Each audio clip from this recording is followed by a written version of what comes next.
నమస్కారం. మహాశివరాత్రి పర్వదిన శుభాకాంక్షలు తెలియజేస్తూ శాస్త్రం మర్మం కార్యక్రమానికి స్వాగతం. మహాశివరాత్రి పర్వదినం అనేది ఏ విధంగా జరుపుకోవాలి, లింగోద్భవ సమయం అంటే ఏ సమయంలో వస్తుంది, జాగరణ అనేది ఏ విధంగా చేసుకోవాలి, ఉపవాసం అనేది ఏ విధంగా జరుపుకోవాలి, ఈ విషయాలన్నిటి గురించి కూడా మనందరికీ తెలియజేయడానికి మనతో ఉన్నారు ప్రముఖ ఆధ్యాత్మికవేత్త, ఆర్ష విద్యా తపస్వి, శ్రీ శృంగేరి మహాసంస్థాన ఉభయ తెలుగు రాష్ట్రాల సంచాలకులైనటువంటి బ్రహ్మశ్రీ పసర్లపాటి శ్రీనివాస బంగారయ్య శర్మ గారు. నమస్కారం శ్రీనివాస బంగారయ్య శర్మ గారు. నమస్కారం అమ్మా. మీకు కూడా మహాశివరాత్రి పర్వదిన శుభాకాంక్షలండి. అమ్మా, మీకు సుమన్ టీవీ ప్రేక్షకులందరికీ, సుమన్ టీవీ యాజమాన్యానికి మహాశివరాత్రి శుభాకాంక్షలు. మహాశివరాత్రి పర్వదినం ఏ విధంగా జరుపుకోవాలి, అదేవిధంగా 4 జాములలో చేసుకునేటువంటి పూజా విధానం అనేది ఏ విధంగా ఉంటుంది, మహాశివరాత్రికి సంబంధించిన ఇతర విషయాలన్నిటి గురించి కూడా ఆధ్యాత్మికపరమైన విషయాల గురించి తెలియజేస్తారా? తప్పకుండా అమ్మా. అసలు ముందు మహాశివరాత్రి ఆ పరమేశ్వరుడు అని తలుచుకోగానే ఇలా మొత్తం రోమాంచితం అయిపోతుంది శరీరం అంతా. జటాకటాహ సంభ్రమ భ్రమన్నిలింప నిర్జరీ విలోల వీచి వల్లరీ విరాజమానమూర్ధని ధగద్ధగద్ధగజ్వలల్లలాటపట్టపావకే కిశోర చంద్రశేఖరే రతిః ప్రతిక్షణం మమా. పరమేశ్వరుణ్ణి తలుచుకుంటే అమ్మా సద్యఫలం, అసలు ఆలస్యం ఉండదు. విష్ణుమూర్తి దగ్గరికి వెళ్తే యాసిడ్ టెస్ట్ పెడతాడు ఆయన. మామూలుగా ఉండదు, ఏదైనా ఇవ్వాలంటే పరీక్ష బాగా పరీక్ష చేసి తప్ప ఇవ్వడు. కానీ పరమేశ్వరుడు అలా కాదు. శంభో అనగానే ఏం కావాలరా అంటాడు. భోలాశంకరుడు వెంటనే అందుబాటులోకి వస్తాడు పరమేశ్వరుడు. అలాంటి భోలాశంకరుడైనటువంటి ఆ మహాపరమేశ్వరుడు లింగరూపంలో ఉద్భవించినటువంటి మహత్తరమైన రోజు ఇవాళ. అతఃపూర్వం రూపానికే పూజలు ఉండేవి, కానీ శివలింగ పూజ అనేటటువంటిది జరగడానికి మూల కారణమైనటువంటి రోజు ఈ మహాశివరాత్రి. లింగోద్భవ కాలము అంటారు దాన్ని. అంటే లింగము ఉద్భవించినటువంటి సమయము. అనేక కథలున్నాయి దీనికి. ఈ లింగోద్భవానికి పూజ ఎలా చేయాలండి? రాత్రిపూటే పూజ ఎందుకు చేస్తారండి? మామూలుగా సాధారణంగా అయితే అమ్మవారి పూజలు రాత్రుల యందు, అయ్యవారి పూజలన్నీ ఉదయం పూట అవుతాయి. కానీ శివరాత్రికి మాత్రము పరమేశ్వరుడికి రాత్రి పూజలు ఉంటాయి. అదే అర్ధరాత్రి 12ంటికి కూడా స్వామికి పూజ ఉంది. లింగోద్భవ కాలం కింద దాన్ని చెప్పుకుంటాం. సాధారణంగా నిత్యోత్సవ, పక్షోత్సవ, మాసోత్సవ, మాస శివరాత్రి అంటాం, విన్నావమ్మా? పక్ష శివరాత్రి, నిత్య శివరాత్రి, అట్లాగే మహాశివరాత్రి. ఇది మహాశివరాత్రి. ఇంకొకటి ఉంది యోగ శివరాత్రి అని. ఇలా మొత్తము 5గా శివరాత్రుల్ని విభజించారు. ఇందులో రాత్రిపూట కావడానికి కారణం ఏమిటంటే పరమేశ్వరుడు మొత్తం ప్రళయం చేసేసాడట. అంతటినీ ఆయన యొక్క భస్మం కింద విలేపనం చేసుకున్నాడు జగత్తులన్నిటినీ. అంత చీకటిమయం అయిపోయింది, మహాప్రళయకాలం. అప్పుడు పార్వతీ అమ్మవారు పరమేశ్వరుడి కోసం కూర్చొని తపస్సు చేసి ఒక పూజని ఆచరించింది. పరమేశ్వరుడు సంతోషించి మళ్ళీ బ్రహ్మాదులొచ్చి పునః సృష్టి జరిగేట్టుగా అనుగ్రహించాడు. ఆవిడ రాత్రిపూట ఈ నిశి సమయంలో ఈ పూజ చేసింది కాబట్టి పునః సృష్టి అయింది కాబట్టి ఆ విధానంలో పూజ చెయ్యండి అని ఒక కథ చెప్తారు. ఇలాగే ఈ మహాశివరాత్రి నాడు అభిషేకం చేస్తే ఏమవుతుంది?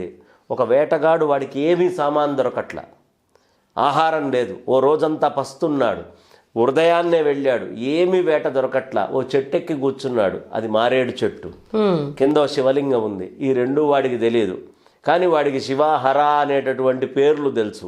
వాళ్ళ బంధువుల్లో వాళ్ళకి తిండి ఎలా పెట్టాలి అని ఆలోచిస్తున్నాడు. ఒక్కొక్క ఆకుని తుంపి బిల్వాన్ని ఇట్లా పడేస్తున్నాడు. బిల్వాన్ని పడేస్తూ ఉంటే ఆ బిల్వం ఒక్కొక్కటిగా వెళ్ళి ఆ స్వామి యొక్క శివలింగం మీద పడుతూ ఉంది. వేట వచ్చింది, అంటే ఓ జింక వచ్చింది. ఆ జింకని చంపుదామనుకున్నాడు. ఆ జింక మానవ భాషలో మాట్లాడింది. ఇది ఎప్పటిదయ్యా ఈ జింక అంటే, ఈ జింక చరిత్ర చాలా గొప్పగా చెప్తారు. లింగ పురాణంలో విశేషంగా దొరుకుతుంది. క్షీరసాగర మదనం చేసేటప్పుడు వచ్చినటువంటి రత్నాలలో ఒక రత్నం ఇక్కడ దివ్యాంగనగా ఇక్కడ పుట్టిందట. ఆ రత్నము మిగతావి వాళ్ళ యొక్క చెలికత్తెలు 2. అలాగే ఇంకొక జింక వచ్చి హిరణ్యుడు అనేటటువంటి రాక్షసుడు, హిరణ్యకుడు అనే రాక్షసుడు. సరే, ముందు ఈ రత్నం వచ్చింది. వచ్చి ఆ రత్నము ఆయనతోటి మాట్లాడటం మొదలుపెట్టింది వేటగాడితో. అయ్యా, ఇంట్లో పిల్లలు ఉన్నారు, వాళ్ళకి నేను ఏదైనా ఇచ్చేసి వస్తాను, నాకు కాస్త సమయం ఇస్తే నేను వెళ్ళొస్తాను. ఆశ్చర్యపోయాడు. అసలు ముందు జింక మాట్లాడటానికి ఆశ్చర్యపోయాడు. అంత ఆకలితో ఉన్నది మర్చిపోయాడు, వదిలేశాడు. మళ్ళీ తర్వాత మగజింక కనిపించింది. మగజింక కూడా మాట్లాడటం మొదలుపెట్టింది. ఇదే మాటలు చెప్పింది, ఇంట్లో నేను పరివారాన్ని కలవాలి, కలిసి వచ్చి ఇక్కడ అవుతాను పిల్లలకి ఇచ్చిన తర్వాత. వెళ్ళి 2 జింకలు పిల్లలకు అన్ని అవసరమైనటువంటి మంచి విషయాలు చెప్పినాయి. చెప్పిన తర్వాత మళ్ళీ అవి తిరిగి వచ్చినాయి. ఆ తిరిగి వచ్చి ఈ వేటగాడి ముందు నిలిచినప్పటికీ ఆశ్చర్యపోయాడు, ఇది ఎలా అయింది అని. వాడు ఇక దాంతో నేను చంపడానికి వెనకాడాడు, చంపనున్నాడు. అనేక ధర్మాలు చెప్పినాయి ఆ జింకలు, కావాల్సిన ధర్మాలు చెప్పినాయి.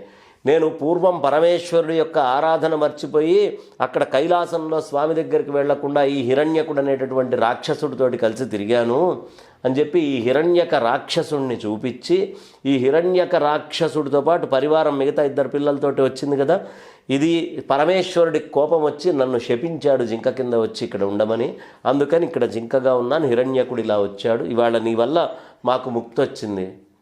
పరమేశ్వరుడు వెంటనే కైలాసం నుంచి ఓ విమానాన్ని పంపించాడు.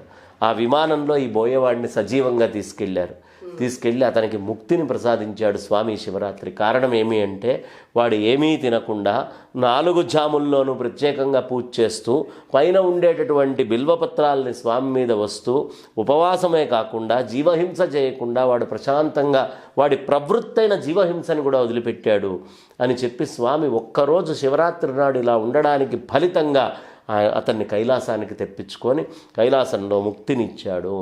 కాబట్టి ఈ కథ మనకేం చెప్తుంది అంటే, శివరాత్రి నాడు ఉపవాసం ఉండి శివరాత్రి నాడు పూర్తిగా పరమేశ్వర ధ్యానంతో ఎవడు గలుపుతాడో వాడల్లా అదృష్టవంతుడు.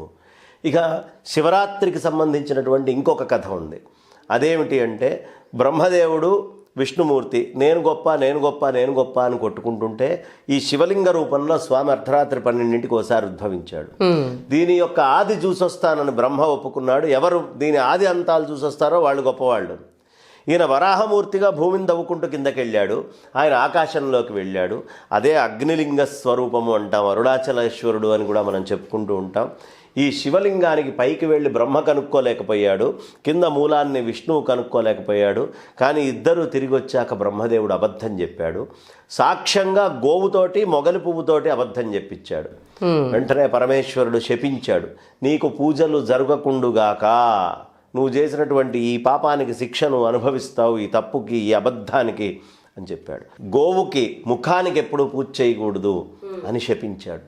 అలాగే మొగలి పువ్వు నా పూజకి పనికిరాదు అని చెప్పి దాన్ని శపించాడు. అంత సువాసన ఉన్నా దాన్ని వాడరు పూజకి. ఇలా శాపం అయిపోయింది. విష్ణుమూర్తి నిజం చెప్పాడు కాబట్టి సత్యనారాయణుడు అయ్యాడు. అందుకనే సత్యనారాయణ స్వామి పూజ అని మనం చేస్తాం.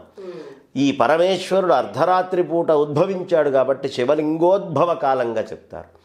ఋషిపత్నుల దగ్గర దిగంబరంగా వెళ్తే ఋషులు లింగం పడిపోవుగాక అని శపిస్తే, లింగం పడిపోతే మళ్ళీ దాన్ని ధరించమని బ్రహ్మదేవుడు కోరుకుంటే, మీరందరూ ప్రజలందరూ లింగ పూజ చేస్తాను అంటే ధరిస్తా అన్నాడు. దాన్ని అంగీకరించాక ఆయన లింగాన్ని ధరిస్తే బ్రహ్మదేవుడు మొట్టమొదటగా బంగారంతో శివలింగాన్ని తయారు చేసి దానికి అభిషేకం చేశాడు. ఇలా శివరాత్రి మాహాత్మ్యం ఒకటి కాదు, అనేకం చెప్పుకోవచ్చు. అంత వైభవం. 4 జాముల్లో శివపూజ 4 రకాలుగా చేయాలి అని చెప్పబడింది. ఇందులో మొదటి జాములో శివుణ్ణి పాలతోటి అభిషేకించాలి. పద్మాలు తీసుకొచ్చి స్వామికి పద్మాలు అట్లా పెట్టి పూజ చేయాలి. పద్మాలని పెసరపప్పు బియ్యంతో కలిపి పులగాన్ని వండి ఆ పులగన్ నైవేద్యం పెట్టాలి. పెట్టిన తర్వాత ఋగ్వేద మంత్రాలని చదవాలి. ఇక రెండో జాము వచ్చేటప్పటికి పెరుగుతో అభిషేకం చేయాలి. ఈ పెరుగుతో అభిషేకం చేసేటప్పుడు పూర్తిగా తులసీ దళాలు తీసుకొని వచ్చి శివుణ్ణి అర్చించాలి. ఆ తర్వాత పాయసం చేసి ఆ పాయసాన్ని నైవేద్యంగా పెట్టి యజుర్వేద మంత్రాలను అక్కడ పఠనం చేయండి రెండో జాములో అన్నారు. ఇక మూడో జాము వచ్చేటప్పటికి నెయ్యితోటి అభిషేకించాలి. నెయ్యితోటి అభిషేకిస్తూ మారేడు దళాలన్నీ తీసుకొని వెళ్ళి శివుణ్ణి పూజించాలి. ఆ తర్వాత మళ్ళీ పాయసం నైవేద్యంగా పెట్టాలి. పెట్టి తినుబండారాలు ఏవైనా ఉంటే నైవేద్యంగా పెట్టచ్చు ఆయనకి. పెట్టి పూర్తిగా మనకి సామవేద మంత్రాలన్నింటినీ కూడా పఠించాలి అని ప్రత్యేకంగా చెప్పారు. సామవేద మంత్రాలు చాలా ప్రధానం 3వ జాము అభిషేకంలో. ఆ తర్వాత 3వ జాముకి పూలేమిటి? మారేడు దళాలు. ఆ మారేడు దళాలు తీసుకొచ్చి చేయాలి. ఇక 4వ జాము తేనెతోటి స్వామివారికి అభిషేకం చేయాలమ్మా. ఈ తేనెతోటి అభిషేకం చేస్తూ నీలోత్పలాలని తీసుకొని వచ్చి వాటితోటి పూజించాలి. కేవలం అన్నం మాత్రమే నైవేద్యంగా పెట్టాలి. అధర్వణ వేద మంత్రాలని తీసుకొని వెళ్ళి పూర్తిగా చదవాలి. ఈ విధంగా శక్తి ఉన్నవాళ్ళు ఇంటి దగ్గరే ఈ పూజలన్నీ చేసుకుంటే చాలా విశేషం. ఇలా శక్తి లేకపోతే శివాలయాలకు వెళ్ళి అక్కడ ఈ పూజల్లో పాల్గొని అందరూ సామూహికంగా కూడా వాళ్ళ శక్తిని బట్టి చేసుకోవచ్చు అని 4 జాముల పూజ. షట్కాల పూజ అని కూడా ఉంటుంది మనకి. శ్రీశైలంలో అసలు షట్కాల పూజ చాలా విశేషంగా చెప్తారు. ఇలా షట్కాల పూజ అనేటటువంటిది రకరకాలైనటువంటి పూజలన్నీ కూడా మనకి ప్రత్యేకంగా తెలియపరచబడ్డాయి, పరమేశ్వరుడికి చేయాల్సినటువంటిది. అయితే మిగతా అన్ని పండగలకి శుభ్రంగా తింటాం. అవునండి. కానీ ఈ పండక్కి తినకూడదు. ఈ పండక్కి ఉపవాసం ఉండాలి, ఏమీ తినకుండా ఉండాలి. అంటే స్వామితోటి సమీపవాసం, చాలా దగ్గరగా మన మనస్సు స్వామితోటి గడపాలి. ఇక రెండోది జాగరణ. అంటే నాయన కామం, క్రోధము, లోభము, మోహము, మదము, మాత్సర్యం అనే దొంగలు నీ వెంట ఉన్నాయి. సినిమాల్లో, టీవీల్లో సినిమాలు చూస్తూనో, లేదు ఇంకొక పని చేస్తూనో, పేకాడుతూనో నువ్వు జాగరణ ఉండడం కాదు.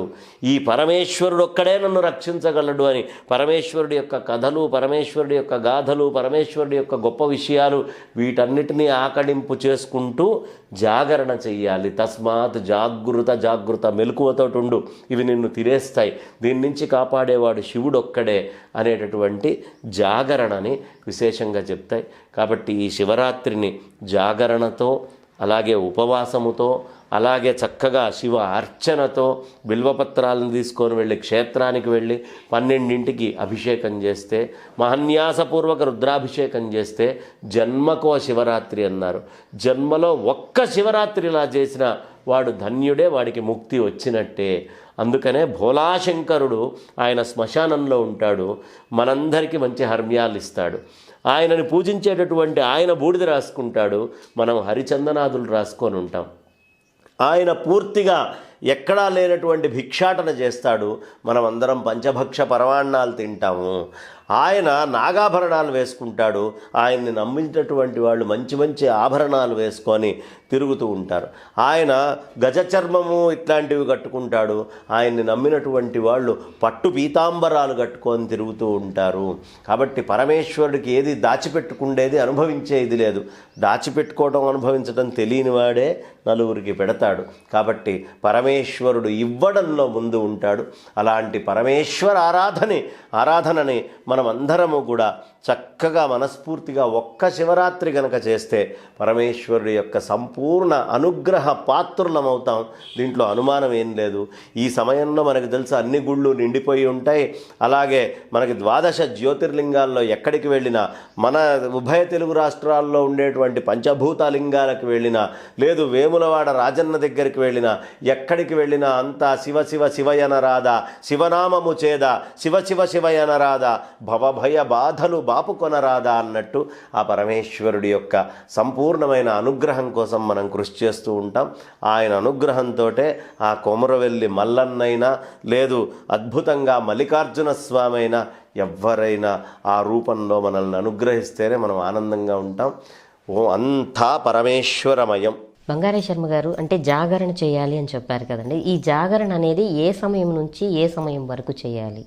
శివరాత్రి ఉదయాన్నే తెల్లవారుజామున లేచి స్నానం చేస్తాం కదమ్మా, ఆ చేసింది మొదలుపెట్టి ఆ మొత్తము సాయంత్రము ఆ రాత్రంతా నిద్రపోకుండా, మరుసటి రోజు పొద్దున మధ్యాహ్నం కూడా నిద్రపోకుండా, మరుసటి రోజు రాత్రి నిద్రపోవాలమ్మా.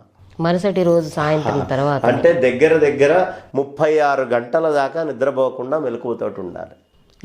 ఇది ఒక నియమం. ఉంటే మన శరీరంలో ఒక ప్రత్యేకమైనటువంటి ఆహారం లేక వేడి వచ్చి ఇప్పుడు అనారోగ్యాలకి రేడియేషన్స్ అవి ఇవి అని చేస్తారు కదా, అలా భయంకరమైనటువంటి ఒక అగ్ని, యోగా అగ్ని పుట్టుకొచ్చి రోగాలని చంపేస్తుంది. ఇలా సంవత్సరంలో 2 సార్లు ఉండాలి అని చెప్తారు. ఒకటి కృష్ణాష్టమి, అన్నం తినకుండా జాగరణ చేయాలి. రెండోది మహాశివరాత్రి, అన్నం తినకుండా జాగరణ చేయాలి. అదేమో దక్షిణాయనంలో వస్తుంది, ఇదేమో ఉత్తరాయణంలో వస్తుంది.